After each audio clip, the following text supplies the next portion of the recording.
The drummer and the drum major. This is a great start. Technology is really something. All right. So in German-speaking countries, the person who leads a band while marching is called a Stabführer, a baton leader. In English-speaking countries, that person is called a drum major.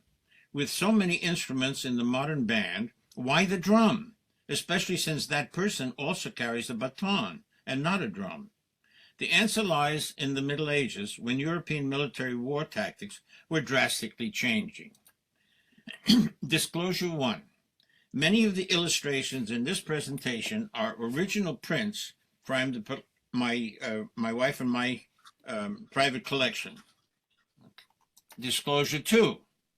Because the number of positions the drum major executes with his or her staff or mace is so extensive, and since both George Carroll and John Moon published manuals for that purpose while serving at Colonials Williamsburg, that topic will be admitted.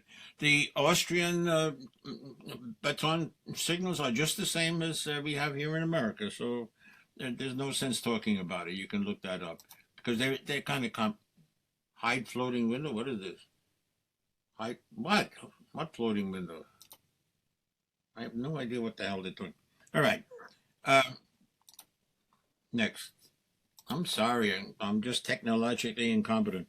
The dictionary defines war as a state of armed conflict between different nations or different groups within a nation. Until the religious wars of the 16th century, wars since the beginning of recorded history have usually been about power and land. Whether to promote the morale and esprit de corps of the troops, a mission that holds true even today, or to coordinate the marching of the foot soldiers, musical instruments have always been an important component of military tactics. The early Egyptians had their trumpets. The Romans had a variety of brass instruments, and the Scandinavian Vikings their lures. It is beyond the scope of this paper to discuss military tactics other than in a general way.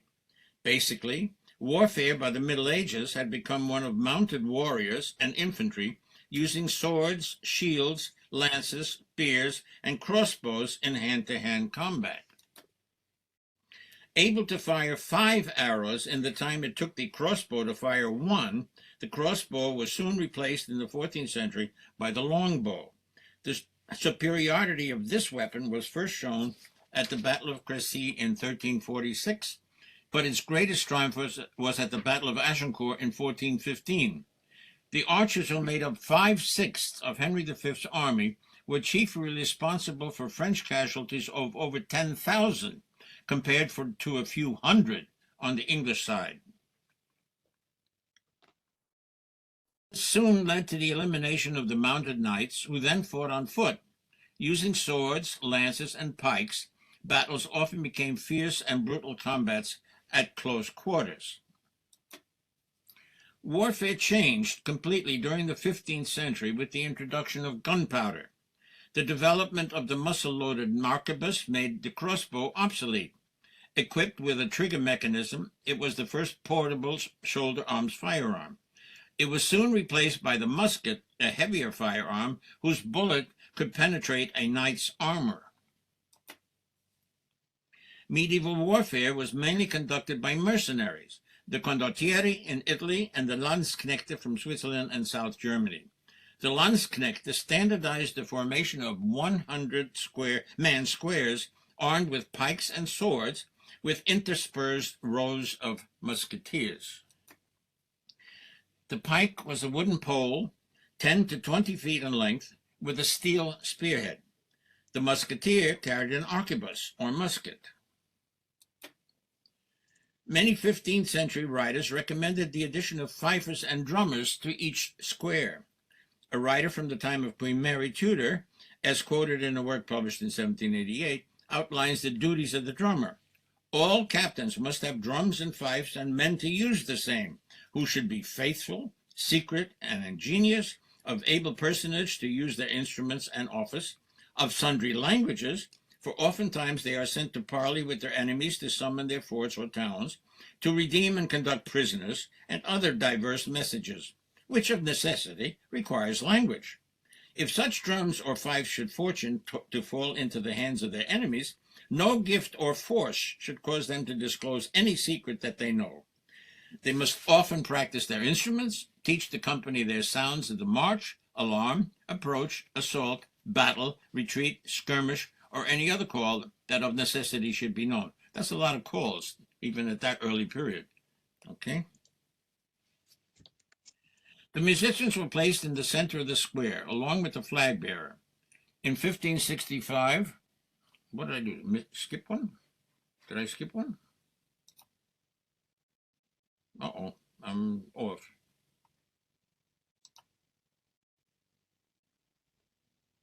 I apologize.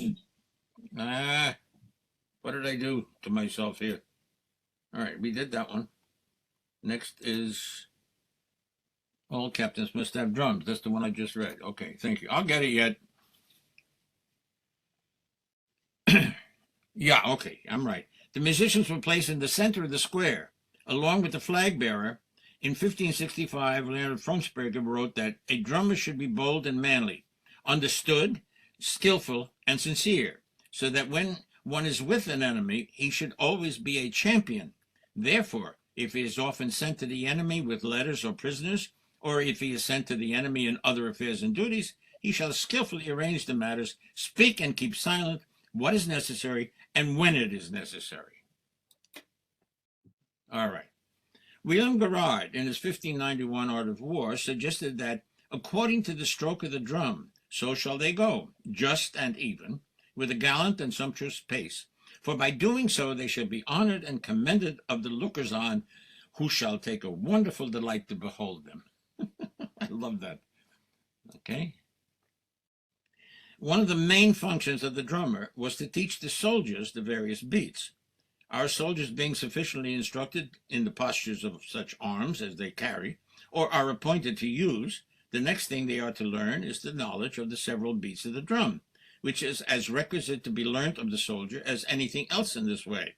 For the drum is the voice of the commander, the spur of the valiant, the heart of the coward, and by it they must receive their directions when the roaring cannon, the clashing of arms, the neighing of horses, and other confused noise causeth that neither captain nor other officer can be heard. Wherefore it will be most necessary for him to learn these note we're down to six now, several beats: a call, a troop, a march, a preparative, a bataille, a retreat. Thoinot Arbeau, in his famous 1588 Orchestrographie, illustrated the soldiers of the time: the cavalry trumpeter, the fifer and drummer of the infantry, and the pikemen. He also commented that the fifers, quote, need simply play according to their own pleasure, and it was sufficient as long as they kept time with the drum. I love that you didn't have to worry about what they played. Regarding the musicians, obviously the drummer was the important person. Regarding the musicians, Francis Markham, in his 1622 5 Decades and Epistles of War, admonished that, quote, a drum, though martial in every part of his calling, is yet rather a man of peace than of the sword, and it is most dishonorable in any man, wittingly and out of his knowledge, to strike him or wound him. As the regiments grew larger and the number of musicians increased, many writers urged the appointment of a drum major to train and supervise the musicians.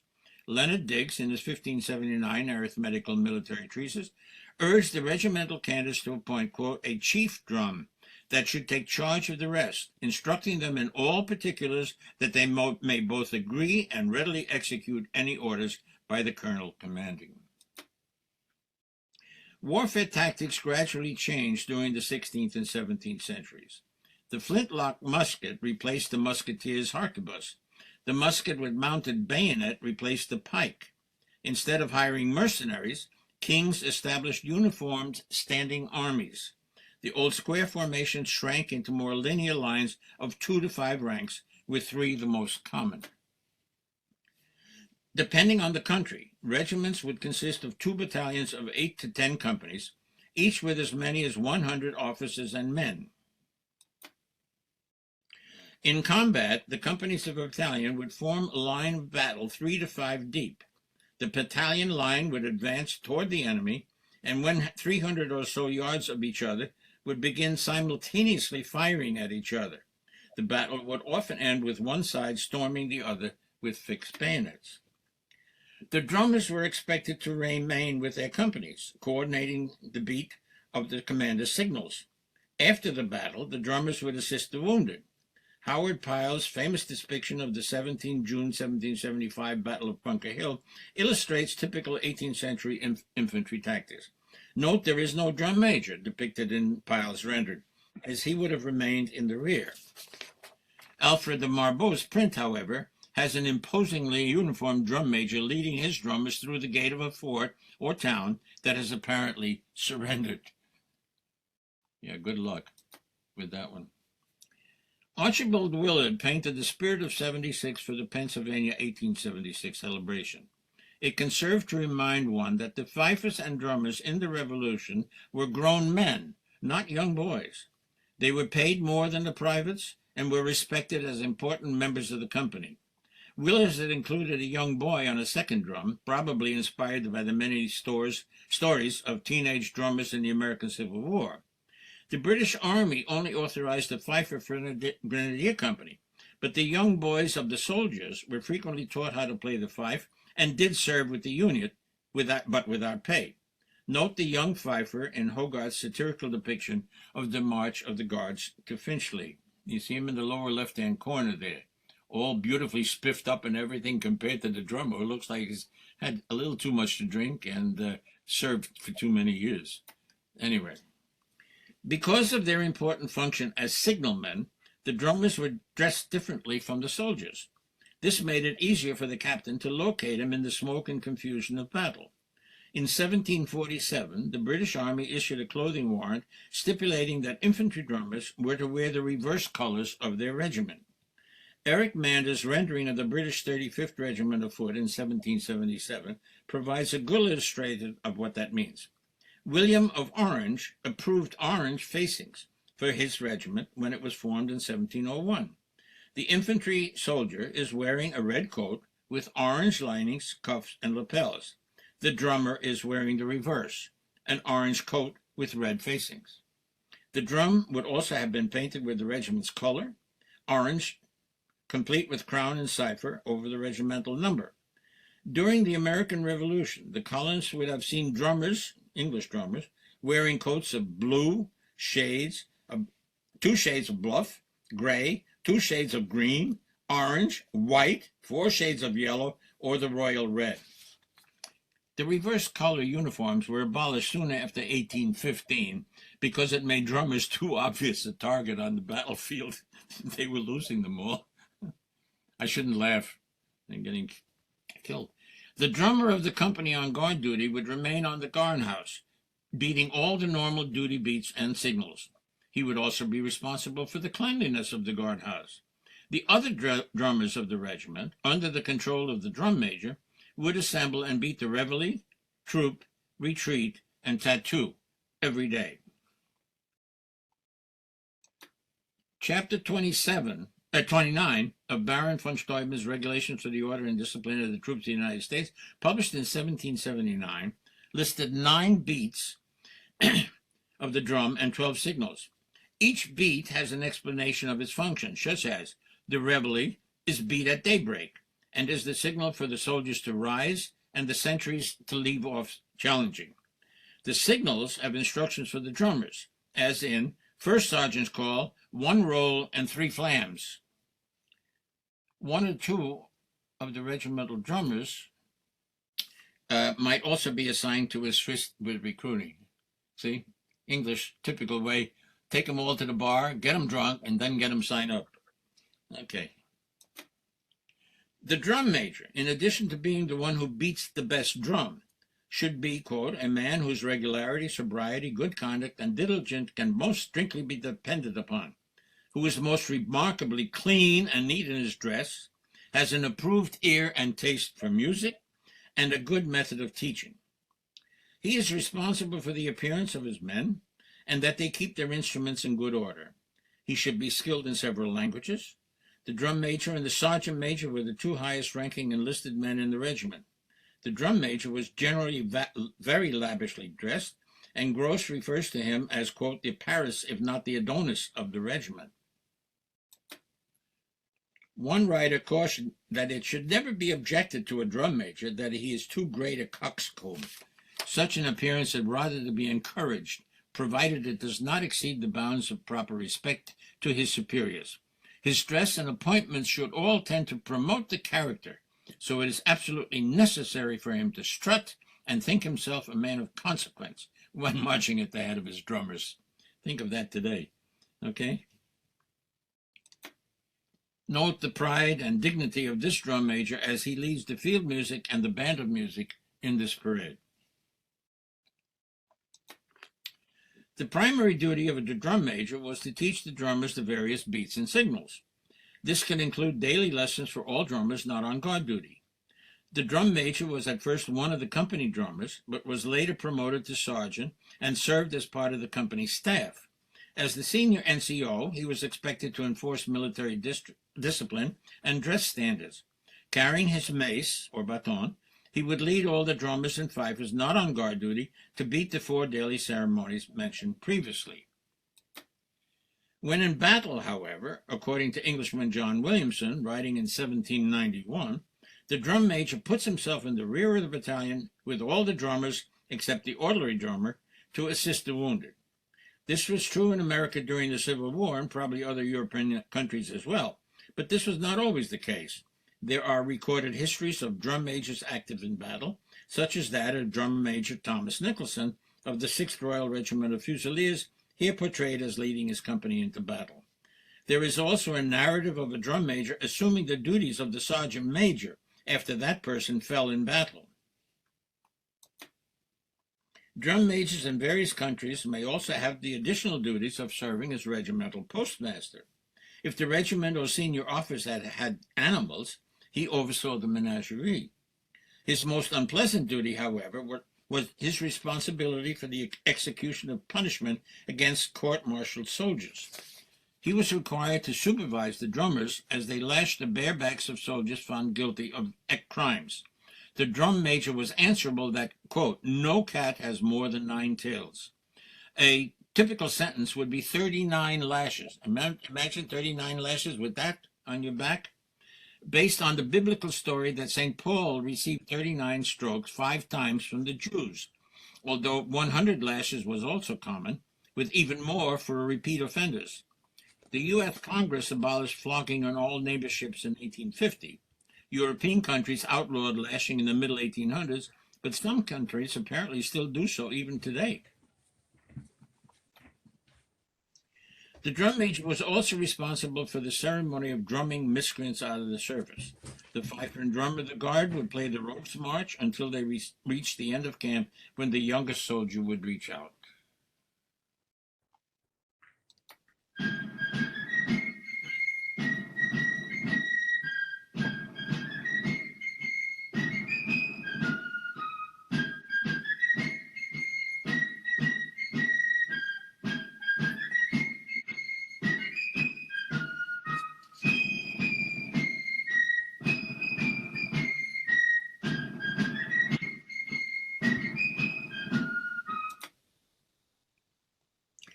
Louis XIV used oboes instead of fifes for his field music. An interesting topic that deserves more research, but more relevant to our topic, is the band of music. The aristocratic courts in Europe often had harmonie musique ensembles to play original divertimenti, serenades, marches, and transcriptions from operas. Consider that it was cheaper to pay harmonie musique than a complete orchestra. Since the military officers were frequently nobles, they wanted the same. The bands would normally be paid for by the officers of the regiment. As early as 1726, the Saxon army had a 6-piece harmonie music serving as a band of music. Here we see the changing of the guard at London's St. James's Palace in 1753. Note the 8-piece harmonie music leading the troops. Okay. 2 oboes, 2 clarinets. All right. Harmony music and music ensembles might be as few as 6, but the typical combinations would be the 8 shown here, pairs of oboes, clarinets, bassoons, and horns. There was great enthusiasm for Janissary music at the end of the 18th century. Here we see that same changing of the guard at St. James around 1792. Notice the drum major followed by the band, the Janissaries, the field music, and the soldiers. Here's a detail of the band. Note the addition of the serpent to strengthen the bass line. Here are the Janissary instruments: the bass drum, cymbals, tambourine, kettle drum, and triangle. The band apparently did not yet have the very popular Janissary instrument, the Turkish crescent, or jingling Johnny, which is still used in some German bands, I understand, the jingling Johnny, or crescent, chapeau chinoise. Dressed in their exotic costumes, these performers were quite popular as they would typically perform while marching, and they were normally blacks, all right, Africans. Here is a tambourine player from one regiment and a bass drummer from another. A print of the changing of the guard at St. James's Palace in 1809 shows how the number and position of the musicians have changed. The depiction is so small it's hard to identify all the instruments, but it seems that the number of drummers following the band exceeds the number of musicians in the band, and there are only two Janissary instruments. Warfare changed considerably at the end of the 19th century. Some have referred to it as the Gunpowder Revolution. The musket was replaced by the rifle in constantly evolving and progressive forms. Modern artillery was developed. During the American Civil War, railroads made it possible to deliver abundant supplies and equipment quickly to the troops at the front. During the 1870 Franco-Prussian War, the French were still fighting according to linear tactics, with pitched battles in the traditional manner. The Prussians, however, following the changes of Helmuth von Moltke, used skirmish tactics, small groups with each soldier acting individually. The results were disastrous for the French and marked the end of the use of linear tactics. The end of the century brought the development of the many forms of machine gun. World War I saw the introduction of tanks and the development of chemical airfare. The field music, consisting of the fifers and drummers, was separate from the band of music. As mentioned previously, it beat the four ceremonies of the day. In battle, it transmitted the orders of the commanding officer.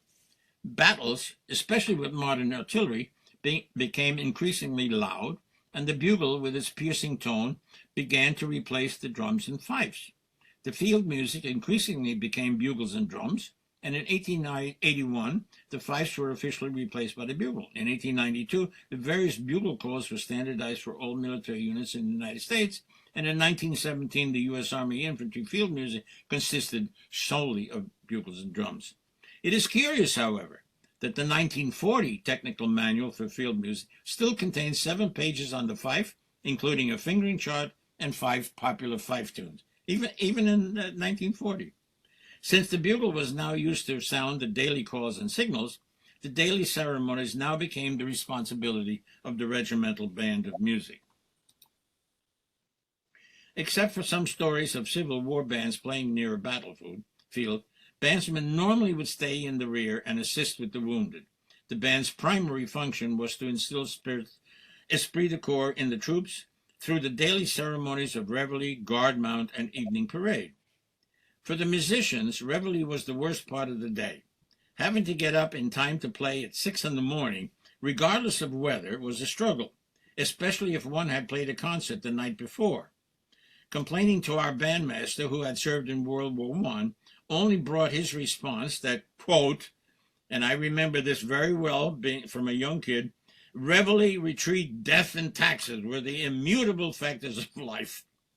Apparently others complained as well, and so in 1970, General Westmoreland decreed that while the bugler will still sound reveille as the flag is raised, troops will not be required to form for roll call. I don't know if any of you are old enough to have had to go through that. Anyway, really it's something. It's 6 in the morning to have to get out and play. Other military ceremonies included welcoming visiting dignitaries, parades, funerals, and concerts. Here is the U.S. Marine Band marching down 15th Street during an inaugural parade held in honor of President Bill Clinton. January 20th, 1927. It stands to reason that since there are military bands around the world, there will be an interesting variety of drum major uniforms and maces. Here are some examples. Whoops, what happened? No, all right. What happened? Oh, come on, all right. Here are some examples. On the left are 3 drum majors from the senior regiments of the British Household Brigade. They wear the uniform chosen by Charles II at the end of the 17th century. On the right are drum majors from Bermuda, Australia, and Estonia. Okay. The Royal Australian Regiment in 2006, notice the drum major, right? And the Royal Danish Lifeguards in 2011. The Royal Air Force Regiment in 2011, and an undated photo of the band of the Royal Corps of Engineers. The Black Watch Royal Highland Regiment toured the United States with great success in 1957. Note that the drum major of the Grenadier Guards Corps of Drums does not wear the uniform of the senior drum majors. Apparently there's this distinction. All right. Here's the U.S. Air Force Band in 2021 wearing COVID masks. It's something interesting to see. They're all wearing masks. How you played with those damn things, I don't know. U.S. Merchant Marine Academy Band and Drum Corps in 1992. Note that the Drum Corps fronts the band. Also my own unit, the 42nd Infantry Division Band, 1957. I won't tell you who the drum major is. Well, unquestionably a male-dominated field, women are slowly entering the ranks of military drum majors. Stacy Crowther, for example, was the assistant drum major of the U.S. Marine Band, a very demanding position considering that the new recruits, unlike the other military bands, do not have to go through basic training. I think you all know what basic training is, right? The Marine Band, only the Marine Band in Washington, those musicians, if they're accepted as a musician, they go right into the band. They do not go to thing.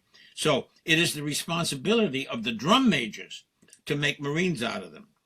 Master Sergeant Crowther has since assumed the position of bandmaster of the Quantica Marine Band, so she's no longer there. But anyway, you see this? Okay. Here's an all-female Chinese military band performing an arrival ceremony for a visiting American general. Aside from the military bands, there remain civilian marching bands. Some of those ensembles traditionally do not have drum majors, such as the New Orleans Jazz Bands. Right? No drum major. They don't use one. At a street festival last month in Ascona, Switzerland, the attendees were entertained by an Italian female band marching down the street. Enthusiasm was high, and the sounds unusual due to the band's instrumentation.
Come on, move. There we go. Okay. As for those marching bands with drum majors, the drum major is often dressed in more ornate clothing than the rest of the band or corps. He or she is responsible for every phase of the group while on the march. Here's the Ohio State University Marching Band. I wonder what is happening. All right. While many bands follow military practices, such as cadence and formations, others are less conventional. Here is the Louisiana State University 325-member Tiger Marching Band from Baton Rouge, Louisiana. Note the high stepping. Here's drum major Annalisa Iole leading the University of Iowa Hawkeye Marching Band. Gotta have women in there too this day. All right.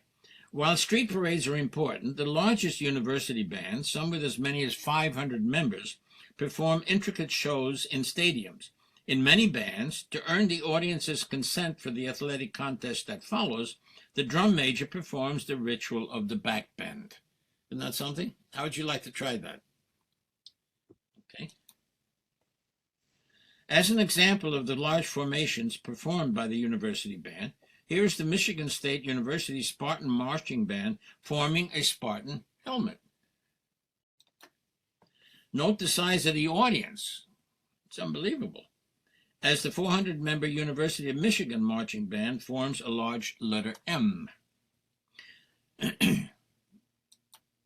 Not to be outdone, here's the 400-member Texas A&M Fighting Texas Aggie Military Marching Band forming an outline of the state of Texas.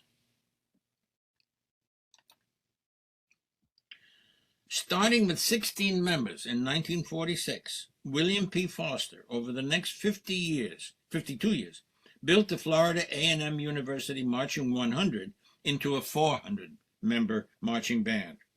High stepping and fast marching are only two of the 30 innovative techniques the band has been credited for that have become standard operating procedures for many high school and collegiate marching bands.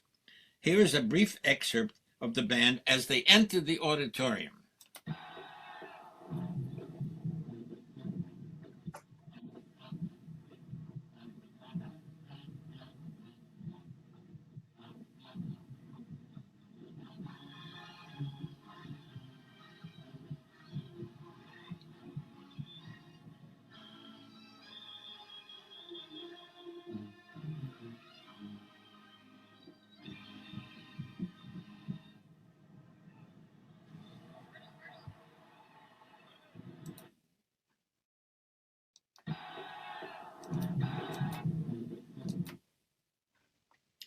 One does not normally think of a drum majorette as a woman who leads a marching band, but rather a young woman who accompanies a marching band.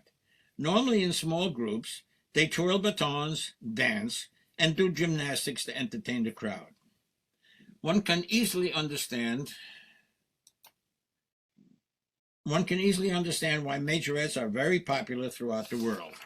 Here is an example from the Polish city of Mykonos, the majorettes of the TSO Youth Brass Band.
As an old military bandmaster, I primarily prefer to think of today's drum major as a serious professional, performing an honorable duty. I hope you have found this presentation of some interest, and I thank you for your attention. Over and out.